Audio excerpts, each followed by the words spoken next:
नमस्कार दोस्तों, स्वागत है आप लोग को हमारे यूट्यूब चैनल पर। आज की वीडियो में हम बात करने वाले हैं क्लास 10th के साइंस सब्जेक्ट के सेट नंबर 2 जो मॉडल प्रश्न पत्र जो खुला है ना, सेट 2 का हम बात करने वाले हैं, जो JAC board model question paper 2022 है। यह क्लास 10th का है ना। तो इसमें टोटल 40 नंबर का पूछता है, इस सब आप लोग का ध्यान रखिएगा।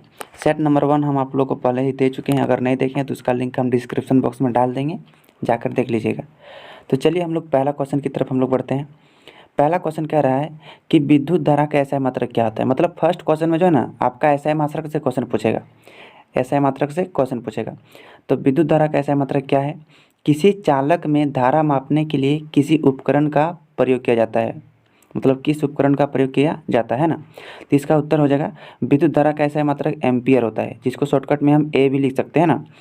किसी चालक में विद्युत धारा मापने के लिए आमीटर का प्रयोग किया जाता है। किस किस उपकरण का प्रयोग किया जाता है? आमीटर का प्रयोग किया जाता है ना। ये सब आप लोग को ध्यान रखना। क्वेश्चन जो है ना, सेकंड क्वेश्चन है कि प्रतिरोध का एसआई मात्रक लिखिए। प्रतिरोध का एसआई मात्रक लिखिए। 2 नंबर में भी पूछ दिया है प्रतिरोध का एसआई मात्रक। किसी तार का प्रतिरोध उसका लंबाई पर निर्भर करता है, हाँ या नहीं, ये आपको हम क्या करना है, बताना है। तो इसका आंसर हो जाएगा प्रतिरोध का एसआई मात्रक क्या होता है? ओम। जिसे कोई आदमी खाना खाने के बाद ढकरता कैसे, नहीं समझते? ओम, है ना। इस तरह से प्रतिरोध का एसआई मात्रक क्या हो जाएगा? ओम। तथा किसी तार का प्रतिरोध उसकी लंबाई पर निर्भर करता है। बोला था ना कि हाँ या नहीं, तो इसका आंसर हो जाएगा है। अब चलिए हम लोग नेक्स्ट क्वेश्चन की तरफ हम लोग बढ़ते हैं। नेक्स्ट क्वेश्चन, तीसरा नंबर जो क्वेश्चन है, कह रहा है कि रुकिए एक मिनट, कि 2 ऐसे धातुओं का नाम बताइए जिसे आसानी से चाकू से काटा जा सकता है। यानी 2 धातुओं का नाम बताना है जिसे आसानी से काटा जा सकता है। तो सोडियम एक धातु का नाम क्या है? सोडियम। और दूसरा धातु का नाम क्या है? पोटेशियम। 2 ऐसे धातु है जिसे चाकू से आसानी से काटा जा सकता है। 4 नंबर क्वेश्चन है कि CH3COCH3, C2H4 में, है ना, में कौन कौन सा प्रकार्यात्मक समूह है, पूछा है। तो CH3COCH3 में कीटोन है। देखो कीटोन जो होता है ना, CO क्या होता है? कीटोन का होता है। तो बीच में देखो CO जो है ना, ये क्या हो जाएगा? कीटोन हो जाएगा। ये C2H4 ये डायरेक्ट एल्किन का होता है, ये किसी का हुआ नहीं है, ये डायरेक्ट क्या होता है? एल्किन का फॉर्मूला होता है ना। तो ये कीटोन का प्रकार्यात्मक समूह है। अब चलिए हम लोग नेक्स्ट की तरफ देखते हैं। अब देखिए क्वेश्चन नंबर 5 क्या कह रहा है। क्वेश्चन नंबर 5 कह रहा है कि जीवाश्म क्या है? जीवाश्म क्या है? तो लाखों या अरबों साल पहले पाए जाने वाले जीवों के अवशेष, चट्टानों पर पैरों के निशान, मिट्टी में बने मृत जीवों के सांचे और आदि को क्या कहते हैं? जीवाश्म कहते हैं। तो इसका सही आंसर हो जाएगा। अब चलिए हम लोग क्वेश्चन नंबर 6 की तरफ देखते हैं। कहा कि वंशानुगत लक्षण से आप क्या समझते हैं? वंशानुगत लक्षण क्या कहते हैं, किसे कहते हैं? तो वैसा लक्षण यानी माता पिता से पीढ़ी दर पीढ़ी संतानों में स्थानांतरण होने वाले लक्षणों को वंशानुगत लक्षण कहते हैं। वंशानुगत लक्षण जो होता है ना, यह डीएनए पर निर्भर करती है। डीएनए का फुल फॉर्म जो होता है ना, डीऑक्सीराइबोज न्यूक्लिक एसिड हो जाता है, डीऑक्सीराइबोज न्यूक्लिक एसिड। अब चलिए हम लोग क्वेश्चन नंबर 6 की तरफ हम लोग बढ़ते हैं। क्वेश्चन नंबर 6 तो हो गया। अब 7 हम लोग देखते हैं। क्वेश्चन नंबर 7 क्या है कि एक खाद्य श्रृंखला का उदाहरण दे। एक खाद्य श्रृंखला का उदाहरण, ये फर्स्ट जो था ना, फर्स्ट सेट में भी पूछा गया था खाद्य श्रृंखला। तो देखो खाद्य श्रृंखला उदाहरण देने के लिए बोल रहा है। तो सबसे शुरू खाद्य श्रृंखला का जो उपभोक्ता है ना, पादप आ जाएगा। पादप को जाएगा कीट, और कीट को जाएगा मेढक, और मेढक को खाएगा सांप, और सांप को खाएगा चील। ये एक आहार श्रृंखला का क्या है? उदाहरण। इस तरह से क्या होता है, ये डिसबैलेंस बना हुआ रहता है इस पर्यावरण का, है ना। ये खाद्य श्रृंखला का उदाहरण हो गया। तो इसमें लिखो, इसमें पादप प्रथम उपभोक्ता और चील को अंतिम उपभोक्ता माना जाता है। चलिए अब हम क्वेश्चन नंबर 8 की तरफ देखते हैं। क्वेश्चन नंबर 8 क्या कह रहा है? कहा है कि ओम के नियम को बताएं और इस नियम के आधार पर विभवांतर तथा विद्युत धारा में संबंध बताइए। विभवांतर तथा विद्युत धारा में संबंध बताइए, है ना। लिखिए प्रतिरोध को परिभाषित कीजिए, मतलब प्रतिरोध का परिभाषा भी पूछा है। सबसे पहले हमको ओम का नियम बताना है, ये ध्यान देना है, ये सेक्शन नंबर बी का है ना। यहाँ से आपका 3 नंबरिया क्वेश्चन शुरू होता है, यहाँ 5 को बनाना पड़ेगा, तो आपका टोटल नंबर कितना हो जाएगा 15 नंबर। तो सेक्शन बी से आप लोग को 15 नंबर का पूछेगा। देखिए सबसे पहले हम ओम को नियम को परिभाषित करते हैं। ओम का जो नियम है, ओम का नियम कहता है कि नियत ताप पर यानी स्थित ताप पर किसी चालक के सिरों का विभवांतर, किसी चालक के सिरों का विभवांतर उसमें प्रवाहित विद्युत धारा के समानुपाती होता है, इसे ही ओम का नियम कहा जाता है। ओम के नियम के अनुसार क्या होता है, V बराबर IR, जिसमें V का मतलब होता है विभवांतर और I का मतलब होता है विद्युत धारा और R का मतलब होता है प्रतिरोध, है ना। अब देखो इसमें दूसरा क्वेश्चन पूछा था कि प्रतिरोध को परिभाषित कीजिए, तो इसका हम नीचे परिभाषित कर रहे हैं। लिखेंगे किसी चालक का वह गुण जिसके कारण वह अपने प्रवाहित होने वाले विद्युत धारा का विरोध करता है, उसे क्या कहते हैं, प्रतिरोध। मतलब क्या करता है, विरोध करता है, उसे क्या कहते हैं, प्रतिरोध। अब चलिए हम लोग नेक्स्ट क्वेश्चन की तरफ देखते हैं। क्वेश्चन नंबर क्या हो जाएगा, 9 हो जाएगा। देखिए क्वेश्चन नंबर 9 क्या कह रहा है। क्वेश्चन नंबर 9 अब हम लोग इत्मीनान से देखते हैं। कह रहा है कि चुंबकीय क्षेत्र रेखाएं क्या है, चुंबकीय क्षेत्र रेखाओं के 2 गुण लिखें। तो चलिए हम लोग लिखते हैं। लिखेंगे वह पथ जिस पर चुंबक का उत्तरी ध्रुव चुंबकीय क्षेत्र में मुक्त अवस्था में आने वाले गति करेगा, मुक्त अवस्था में आने पर गति करेगा, उसे चुंबकीय क्षेत्र रेखाएं कहते हैं। इसके 2 गुण निम्नलिखित है ना। देखो फर्स्ट नंबर, चुंबकीय क्षेत्र रेखाएं कभी भी एक दूसरे को प्रतिच्छेद नहीं करती है, कभी भी एक दूसरे को प्रतिच्छेद इस तरह से नहीं करती है ना। अब दूसरा नंबर है, चुंबकीय क्षेत्र रेखाएं चुंबकीय बल के मजबूती को दिखाती है। जहाँ चुंबकीय क्षेत्र रेखाएं पास पास होती है वहाँ पर चुंबकीय बल ज़्यादा होता है। अब चलिए हम लोग क्वेश्चन नंबर 10 की तरफ हम लोग देखते हैं। क्वेश्चन नंबर 10 की तरफ हम लोग देखते हैं।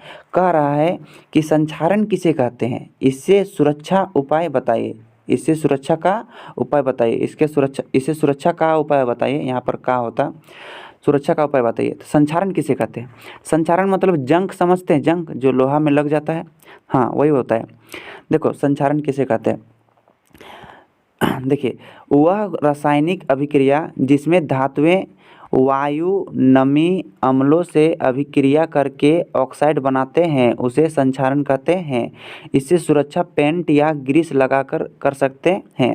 तो क्या करते हैं, जैसे घर के दरवाज़ों में क्या हम लोग करते हैं, पेंट या ग्रीस लगा देते हैं ताकि जंग से बचने का हम लोग उपाय मिल जाता है ना। अब देखिए क्वेश्चन नंबर 11 क्या रहा है कि संतृप्त और असंतृप्त हाइड्रोकार्बन में क्या अंतर है, ये डिफिनेशन पूछा है। पिछलका वाला सेट में पूछा था धातु और अधातु के रासायनिक गुणों पर अंतर लिखे। तो चलिए इसका हम लोग लिखने का प्रयास करते हैं।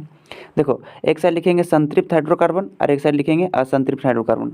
इसका 1 नंबर इधर लिखेंगे और इसका 1 नंबर उधर लिखेंगे। देखिए संतृप्त हाइड्रोकार्बन एल्केन को कहा जाता है, किसको कहा जाता है, एल्केन को कहा जाता है। और असंतृप्त हाइड्रोकार्बन एल्कीन को कहा जाता है, एल्कीन ग्रुप वाला को असंतृप्त हाइड्रोकार्बन कहा जाता है। तीसरा 2 नंबर में इससे एकल आबंध होता है, मतलब इसमें जो है ना एकल आबंध द्वारा जुड़ा होता है कौन, संतृप्त हाइड्रोकार्बन। और इसमें द्वि आबंध या त्रि आबंध द्वारा जुड़ा रहता है, द्वि या त्रि आबंध द्वारा जुड़ा रहता है। इसका देखो यह बहुत कम अभिक्रियाशील होता है और यह बहुत अधिक अभिक्रियाशील होता है। 3 का अंतर लिख लीजिएगा, आपका नंबर पूरा मिल जाएगा। अब देखिए क्वेश्चन नंबर 12 की तरफ हम लोग बढ़ते हैं। क्वेश्चन नंबर 12 कह रहा है आवर्धन क्या है, तो इसका सही आंसर हो जाएगा हानिकारक रसायनों का आहार श्रृंखला में प्रवेश करना और पोषी स्तर के साथ आगे बढ़ते चले जाना और धरती से विषैले रसायन पौधों द्वारा ग्रहण कर लिया जाता है और इस प्रकार यह आहार श्रृंखला में आगे बढ़ता है, इसे ही जैव आवर्धन कहते हैं। देखिए क्वेश्चन नंबर 13 आप लोग साथ में नोट डाउन करते चलिएगा, है ना। देखिए क्वेश्चन नंबर 13 क्या कर रहा है।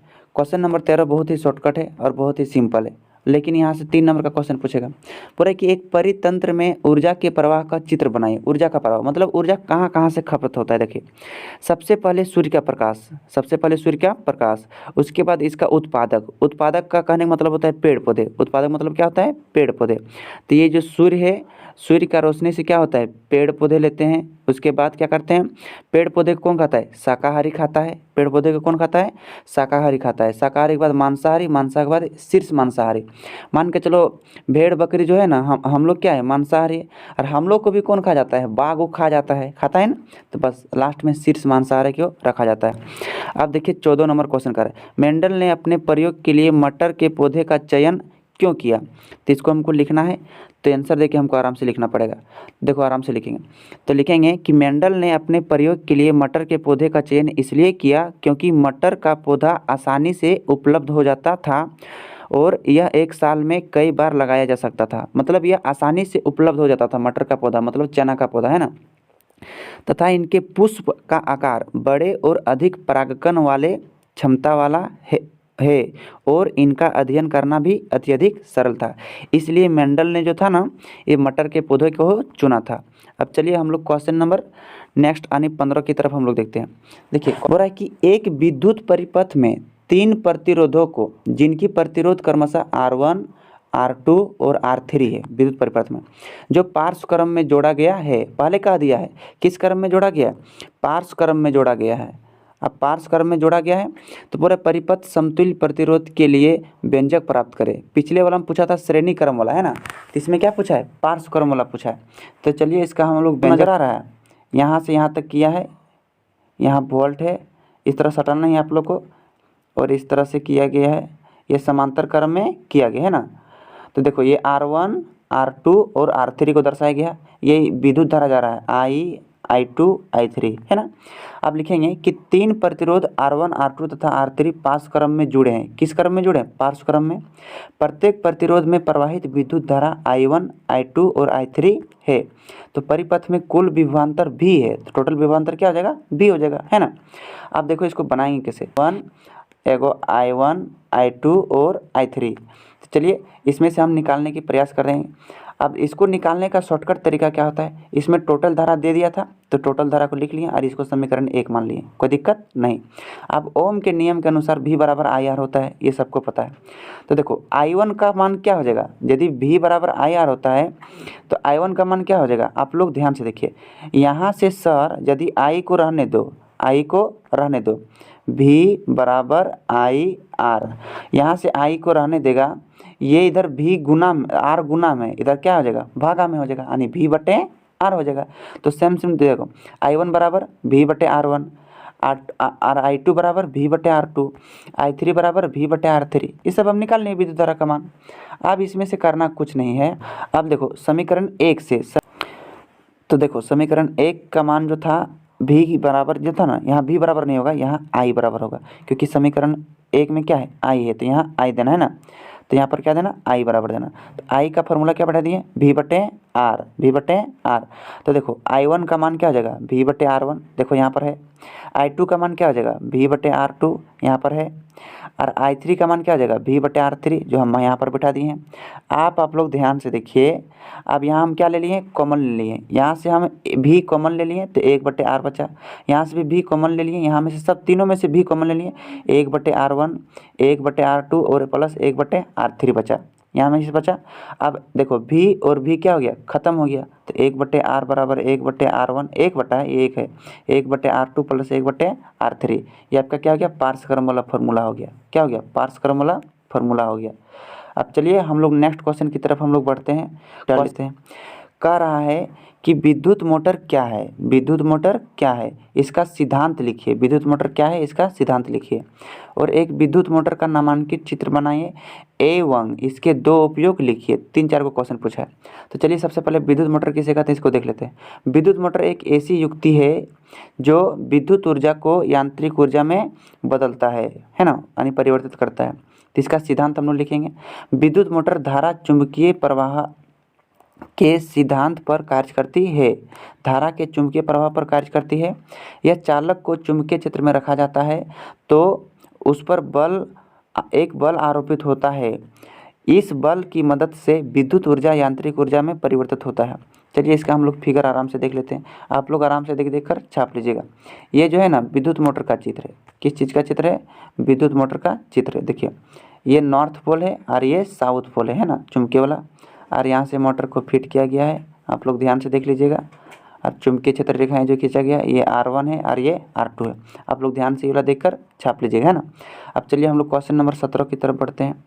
क्वेश्चन नंबर 17 कह रहा है कि समावयवता किसे कहते हैं, पेंटन के समावयवों के नाम संरचना सूत्र लिखिए। पेंटन के, है ना।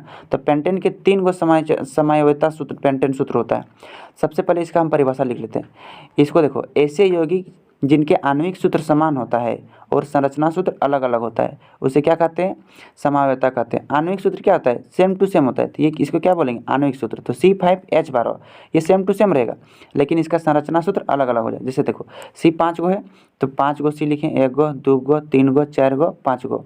अब 5 गो है, पाँचों में इस तरह से हम संरचना सूत्र वाला लाइन खींच देंगे, और जिधर जिधर लाइन खींचेगा उधर उधर क्या देना है, H दे देना है। तो देखो कई गो H हो जाएगा, 1 गो 2 गो 3 गो 4 गो 5 गो और 5 गो नीचे 10 गो और 1 11 गो, 1 इधर वाला क्या हो जाएगा 12 गो। अब चलिए हम लोग इसी का हम लोग ये तो क्या हो गया, इसको कहते हैं नॉर्मल पेंटेन कहते हैं। इसको क्या कहते हैं, नॉर्मल पेंटेन कहते हैं। आप चलिए इसको हम इसका संरचना सूत्र लिखने के लिए कहा है, तो इसका हम लोग और एगो लिखेंगे। देखिए इसका लिखेंगे कैसे, आर एक होता है आइसोपेंटेन। आइसो क्या होता है, आइसोपेंटेन। सी और एक सी यहाँ पर हम यहाँ ले लिए क्योंकि ये अलग अलग संरचना के लिए होगा। तो यहाँ से इसके लिए इधर एगो हो जाएगा, एगो यहाँ पर हो जाएगा, इसका वाला इधर हो जाएगा, एगो यहाँ पर, एगो यहाँ पर, एगो यहाँ पर, एगो यहाँ पर। इस तरह से क्या करेंगे, आइसोपेंटेन का चित्र बनेगा। अब देखिए नियोपेंटेन का सेम टू सेम रहेगा। अब ये देखिए C3 यहाँ एगो लिखेंगे, एगो C ऊपर लिखेंगे और एगो C नीचे लिखेंगे, है ना। और सब में H खींच देंगे, बस काम खत्म हो जाएगा। अब चलिए क्वेश्चन नंबर हम लोग 18 की तरफ हम लोग बढ़ते हैं। क्वेश्चन नंबर 18 कर रहा है कि ओजोन क्या है। तो ये ओजोन एक ऑक्सीजन का एक अपरूप है जो एक परत के रूप में होता है। यह सूर्य से आने वाले हानिकारक पराबैंगनी किरणों को आने से रोकती है ना, ओजोन परत। अब इसमें ये A नंबर का क्वेश्चन पूछा था। अब इसका B नंबर क्वेश्चन देखिए, 18 का B नंबर। यह किसी परितंत्र को किस प्रकार प्रभावित करता है। इसका मतलब ओजोन किसी परितंत्र को किस प्रकार प्रभावित करता है ना। तो चलिए इसका आंसर लिखने की कोशिश करते हैं। ओजोन पृथ्वी का सतह का एक आवरण बनाती है जो पराबैंगनी किरणों से बचाता है पृथ्वी को। ओजोन सूर्य से आने वाले हानिकारक पराबैंगनी किरणों को सोख लेती है, क्या कर लेती है, सोख लेती है ना, तथा उन्हें पृथ्वी से क्या करती है, पृथ्वी की तलहटी तक नहीं पहुंचने देती है। यह पराबैंगनी किरण हमारे लिए बहुत हानिकारक होता है। इस प्रकार यह परितंत्र को नष्ट होने से बचाती है। जब पराबैंगनी किरण पृथ्वी के अंदर यदि घुस जाएगा ना, तो पृथ्वी में रहने वाले गोरे लोगों के लिए खतरा हो जाएगा, क्योंकि उन लोग को त्वचा का कैंसर पकड़ लेगा। समझ में आया कि नहीं गया। अब चलिए क्वेश्चन नंबर 19 की तरफ देखते हैं। हम लोग सब काले काले लोग हैं, हम लोग को टेंशन लेने वाला रोग कहानी नहीं है, ये सब गोरे लोगों का टेंशन होता है। अब इसका C नंबर भी पूछा था। कह रहा है कि ओजोन परत के क्षय के कम करने के लिए क्या क्या उपाय है। इसका बहुत उपाय है, लिखेंगे ओजोन परत को क्षय करने के लिए निम्नलिखित उपाय। पहला, CFC के उपयोग पर नियंत्रित किया जाए, क्लोरोफ्लोरोकार्बन, है ना, CFC यानी क्लोरोफ्लोरोकार्बन। नाभिकीय विस्फोट पर नियंत्रण किया जाए, नाभिकीय जो विस्फोट होता है उस पर नियंत्रण कंट्रोल किया जाए। सुपरसैनिक जहाज़ों यानी विमानों को क्या किया जाए, इसका कम से कम उपयोग किया जाए, क्योंकि उससे जो धुआं निकलता है ना, ओजोन परत को बहुत छेद कर देता है। तो अभी सबसे बड़ा क्षेत्र जो है ना, अभी अंटार्कटिका में पाया गया है ना, अंटार्कटिका में पाया गया ओजोन परत का सबसे बड़ा क्षेत्र। सबसे लास्ट क्वेश्चन देखते हैं, 19वां नंबर क्वेश्चन, कि मानव में बच्चे का लिंग निर्धारण कैसे होता है। तो मानव में लिंग निर्धारण गुणसूत्र के आधार पर होता है।